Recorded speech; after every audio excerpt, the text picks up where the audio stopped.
The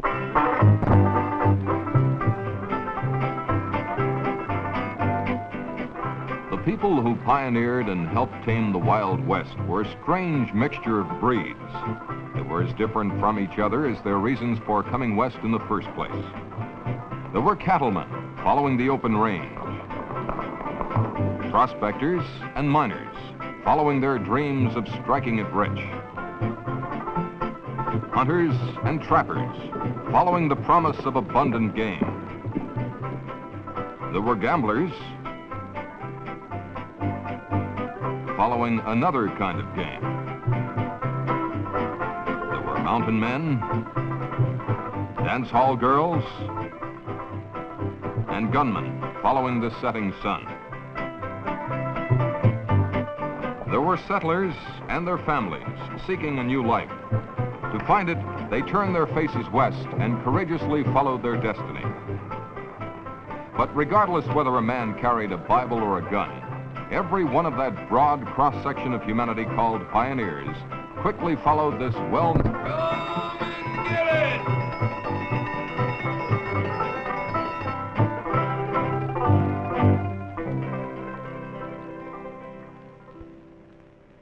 A few miles out of Los Angeles, in Buena Park, California, is one of the most unique places on our fast-spinning globe. In this age of missiles, rockets, and space, visitors to Knott's Berry Farm in Ghost Town can step backward in time. They can turn back the last 100 years to the early west of yesterday, where here the Old West is still alive. Everywhere you look at Knott's Berry Farm, you're reminded of our great Western heritage. Authentic exhibits were brought here and carefully set in place. An entire ghost town and everything that goes with it was brought here by one man and his family for the enjoyment of everyone. Each and every building you see here is either genuine and original, or it is a faithful reproduction. The Walter Knott family searched the West for crumbling buildings of the past. They brought these forgotten treasures here, board by board, restored them, and built them over again for the present and for the future. Millions of people from all over the world have visited Knott's Berry Farm. They come to see the sights and to enjoy one of Mrs. Knott's famous chicken dinners. The food served here is half the reason for visiting the farm in the first place. It must be good. As many as 9,000 chicken dinners have been served here in just one day. The rustic ancient buildings of Ghost Town are in direct contrast to the spick and span dining rooms. 500 people can sit down for dinner in this room alone. Yet most folks have no idea of the teamwork, organization, and skill taking place in the kitchen that made their dinner possible. Let's go behind the scenes. Through that door is the kitchen. Come on along. We're going to take a special tour of some of the places visitors to the farm never get the chance to see.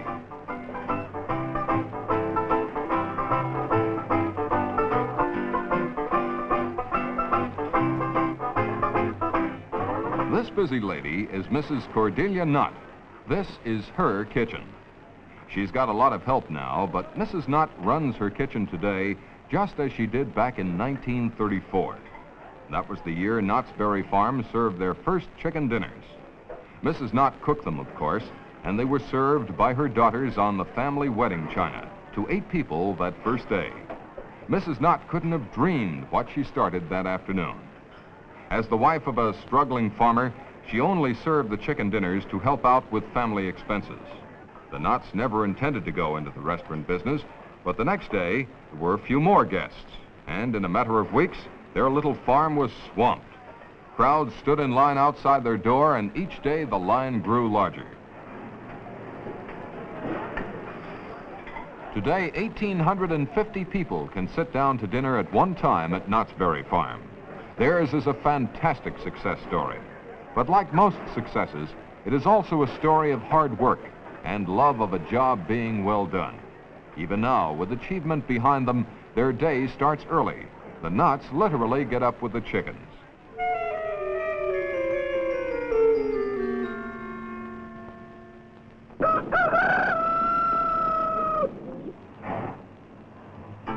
Early morning outside the chicken dinner kitchen is always a scene of busy activity. Delivery trucks come and go like clockwork.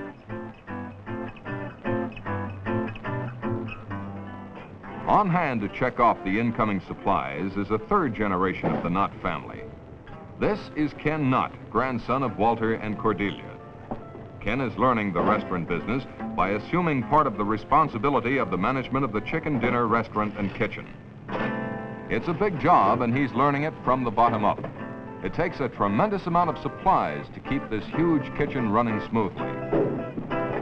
Last year, in the 5 dining rooms, they used 1,166,904 napkins and place settings. During the same 12 months, 224,000 bags of flour were used, enough to make nearly 500,000 pies or more than 10 million biscuits. The big item, of course, is the chicken. Last year, a total of 1.5 million pounds of chicken went through this preparation room and were served to visitors to the farm. The chickens are held under refrigeration before cooking for just the proper amount of time to ensure tenderness, flavor, and taste. Pies baked and served in the chicken dinner restaurant are fixed in the same way Mrs. Knott baked them years ago when she was making just a few a day to sell at their roadside stand. Most of the people who work in her kitchen did not have previous experience in cooking or baking. She likes to bring them in fresh and train them in her method. Some of them have worked in this kitchen more than a quarter of a century. Machinery is available for much of this work, but Mrs. Knott insists on it being done by hand. She says the pies just don't taste the same otherwise. These 3 ladies represent more than half a century of pie-making experience. Last year, they baked 93,408 pies, and every one of them had that home-cooked taste. The menu for the chicken dinner is almost the same as it was that first day in 1934. Matter of fact, this is probably the only restaurant in the world that has served rhubarb every day for well over 25 years. In the year just past, they cooked and served 75,000 pounds of it, and every stalk was grown right here on the farm grounds. Throughout the Midwest, rhubarb is known to a lot of folks as pie plant because rhubarb pie is so popular. But here it's served as an appetizer. Over in the biscuit department, you'll find some ladies who have been right here in Mrs. Knott's kitchen for a good many years. Their length of service shows through in the proficiency and skill they demonstrate in their work. Last year, they used 14,000 gallons of buttermilk while making 4 million biscuits.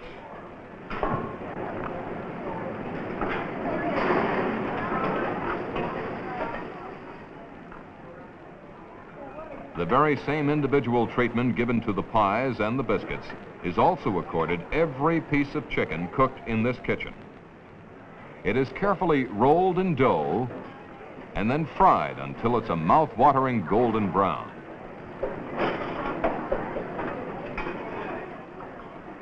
Even though they serve thousands of chicken dinners a day, all of it is cooked in small batches. This is the way Mrs. Knott has always insisted her dinners be cooked. It's the secret of that wonderful home-cooked taste and flavor. It's hard to believe this famous restaurant started in one room in a little roadside farmhouse. Since that afternoon in 1934, more than 20 million people have eaten Mrs. Knott's incomparable chicken dinners. This young man appears to be very interested in something. Well, no wonder. Most young people have never seen this before. Chocolate dipping is virtually a lost art. Years ago, this was the only way it was done. But when machinery came in, this kind of chocolate dipping went out. You might say it went out with high-button shoes.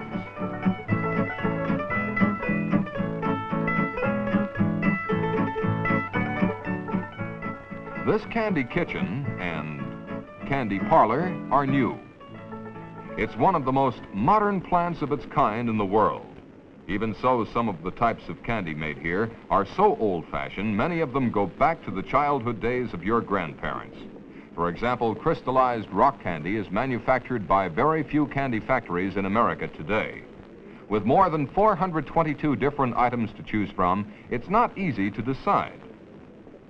But it looks like our young friend knew just what he wanted all along.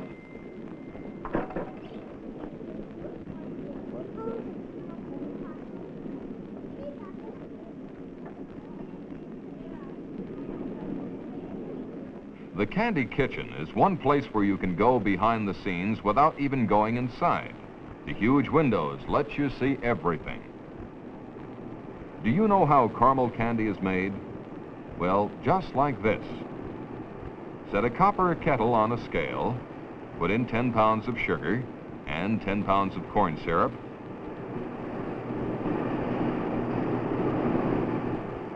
Place the kettle on a stove. Add 1 gallon of fresh 40% cream and stir carefully for 30 minutes. The final ingredient is dairy butter. In candy making, many steps are still done by hand. Cutting peanut brittle is one of them. Time is one of the most important considerations in handling candy. This batch of hard candy has been cooking at 320 degrees for exactly 20 minutes. From the moment it is poured onto this metal cooling table, everything must proceed precisely on schedule. While the batch is still under intense heat, it must be folded and worked into a solid mass as it cools, or it might be ruined. At just the right time, it is placed on a pulling machine, which aerates the candy and gives it a smooth satin finish.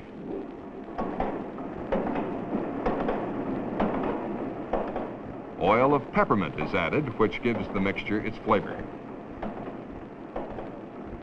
Have you ever looked at a sucker or a peppermint stick and wondered how the stripes got there? Well, this method of putting stripes on hard candy originated in Philadelphia way back in the early 1800s. Block striping, it is called. When finished, the candy will have 4 pinstripes and 1 large stripe. The red portion is part of the same large batch with vegetable color added. Remember, these skilled craftsmen are still working against time, and every move must count.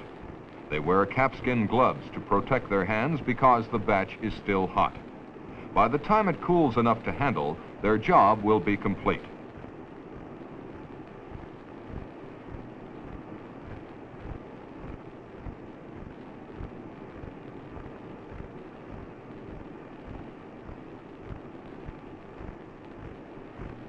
As the pinstripes are being finalized, the large stripe is placed on the batch. Next, it will be put on a batch warmer, a machine which will spin in the stripes. It takes about 2 minutes to really get going, so let's see what else is happening around the Candy Kitchen. This machine is mixing cream filling for chocolates. If you've ever pulled taffy by hand, you can really appreciate this machine. The taffy is worked and pulled until it's fluffy, then it's fed into the opposite end where it's cut and wrapped. This machine is really quite old. It was in use at county fairs in the early 1900s. Even so, it cuts and wraps 68 pieces of taffy a minute. Meanwhile, back at the batch warmer, the stripes on the hard candy are being spun into shape. This craftsman is stretching or spinning the candy out to 17-inch lengths. He then passes it on to a girl who twirls it into a circular shape and places it in a press where a third person inserts a stick. The result? A peppermint twirl sucker. A candy factory and small boys go together. But this young visitor has a long list of things he wants to do before the day is through. Ride on a real stagecoach, visit the Indian trading post, watch a train robbery, take a trip through the Calico gold mine, and, well, you get the idea. He has a busy day ahead. Here is one of the most unusual restaurants in California. Shall we go inside? In the Steakhouse Indian Room, visitors dine under the spell of pioneer days.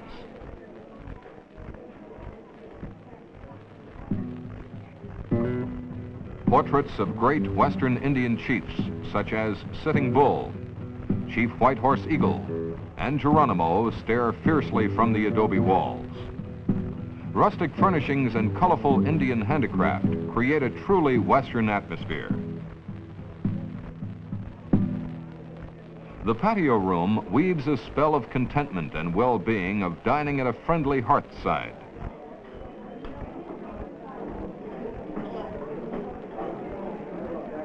The family room contains artist Paul von Kleben's delightfully humorous mural depicting a typical American family at dinner, and is therefore a favorite spot for large family gatherings and banquets.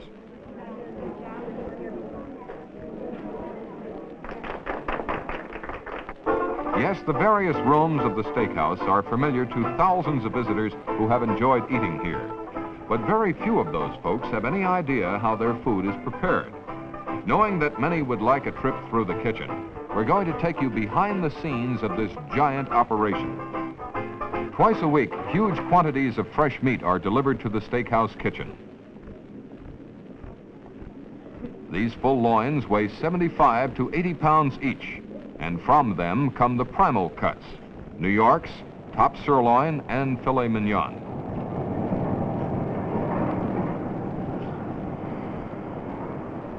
£30,000 of meat can be stored in this giant cooler. A temperature of 34 degrees is maintained at all times to protect the meat while it is being aged.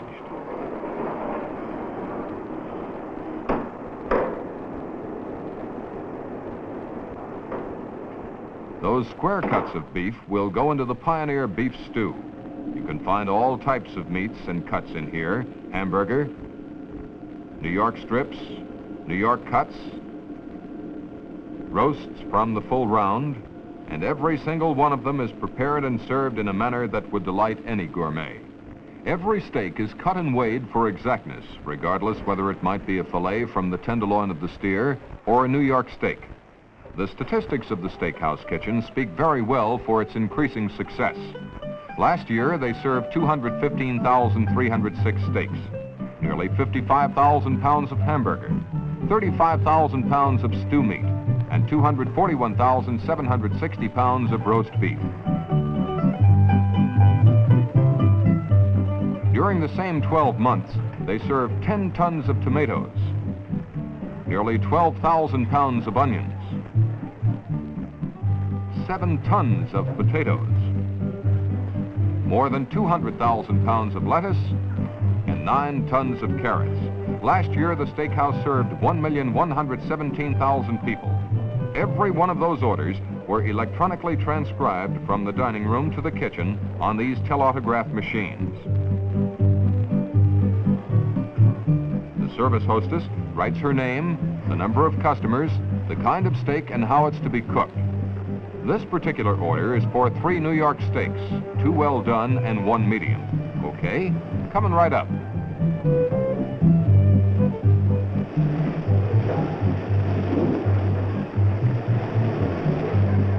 Here's a man most responsible for the success and growth of the steakhouse.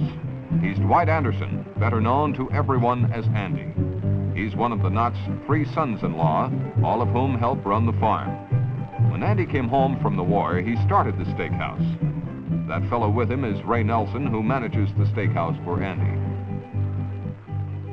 Nearly 100 people work in this kitchen. There are 15 cooks with an average of 10 years each on the job. That adds up to 150 years of cooking skill and experience.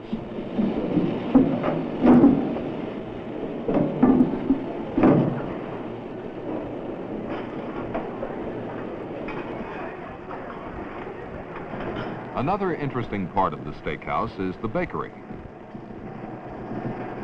This rather remarkable machine is called a dough molder. It cuts the dough to the correct size, shapes it, and turns out dinner rolls at the rate of 180 a minute. After rising, they come out of the oven steaming and delicious. No bakery is complete without a talented cake decorator, and Knott's Berry Farm has one of the very best. Here are just a few of his tempting creations. His skill is even more amazing when you see how fast he works.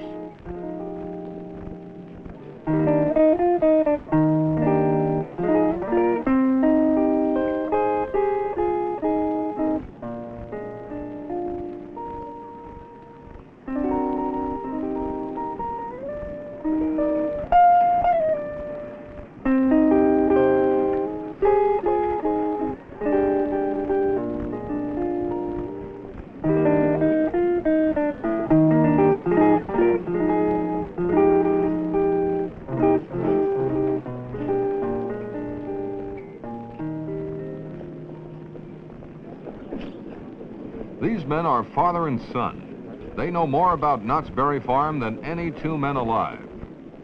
As you've probably already guessed, this is Walter Knott, the head of the family. Russell Knott is the manager of this family enterprise, and with the farm growing every day, he finds it a real satisfaction to ease the burden which fell solely upon his father in earlier years. Knott's Berry Farm has been and still is Walter's whole life. The 4 children grew up on the farm, shared in its poverty, its drudgery, its struggle, and now in its success. There is no closer-knit family on earth than the Knotts.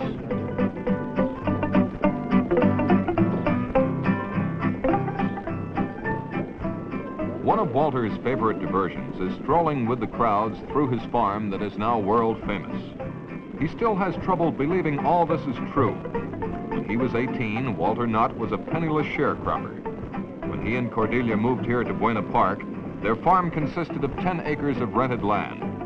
In 1933, fate smiled on the Knott family. Walter heard that years before, a man named Rudolph Boysen had crossed a loganberry, blackberry, and raspberry, and produced a new giant berry. He searched for and found Rudolph Boysen, who had long since forgotten his creation.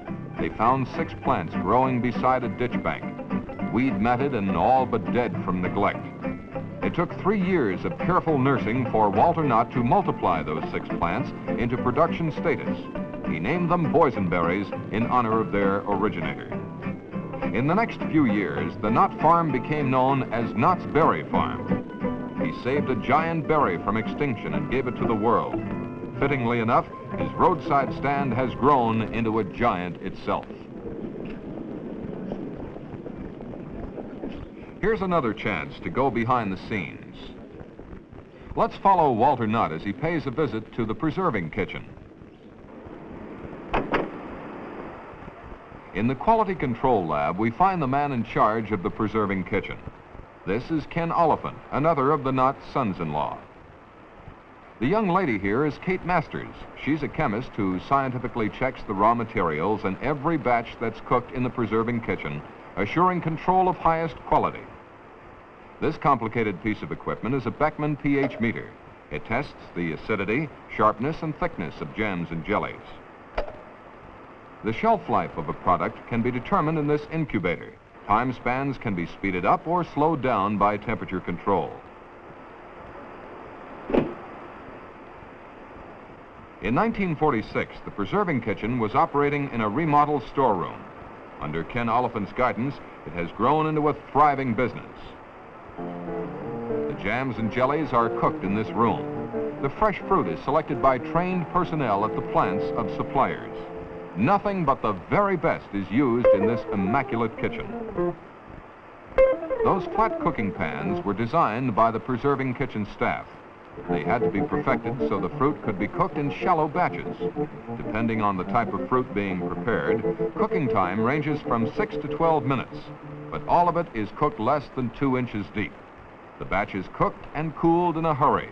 Apart from the pure ingredients, this is the secret of retaining flavor and taste. From the cooking pans, the jams or jellies are drained into a holding vat, and from there it moves quickly through the filling machine and into the jars.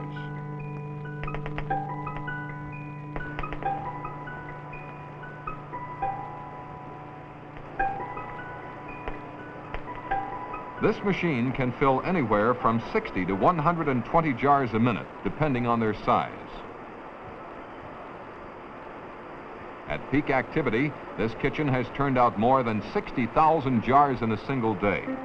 Yet with all the mechanization which allows tremendous production capacity, the individual attention each jar might require is never overlooked. The conveyor belt takes the jars around a turn and into a vapor vacuum capping machine. They go first through a dry steam chamber of 240 degrees. Then the caps are put on quickly, trapping some of the steam inside. Next, cold water cools the steam, creating a vacuum seal. By the time they emerge on the other end, each jar has been pasteurized, then quickly cooled. Near the end of the line is a machine which tests the jars to be sure they are vacuum sealed. Here's how it works. That jar of water is not vacuum sealed, and it's automatically rejected.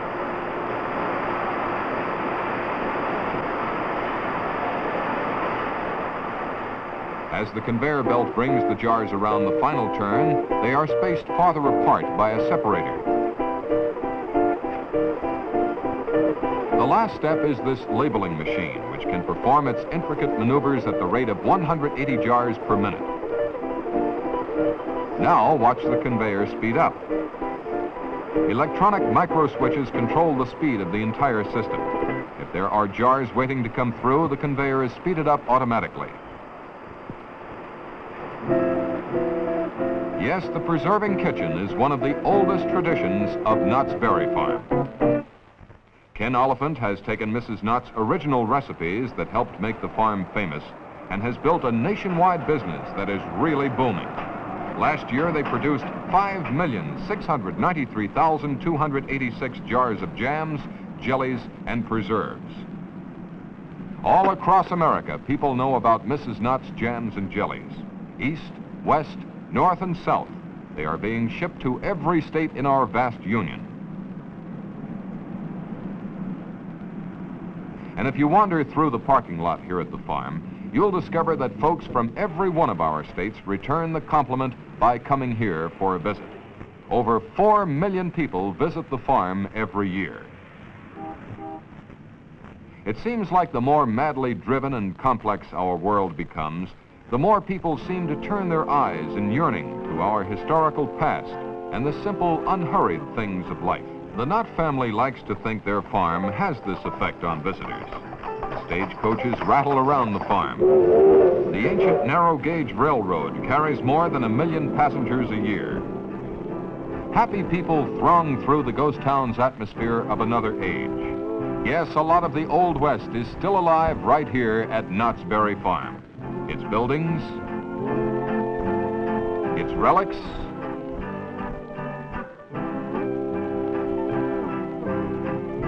its characters,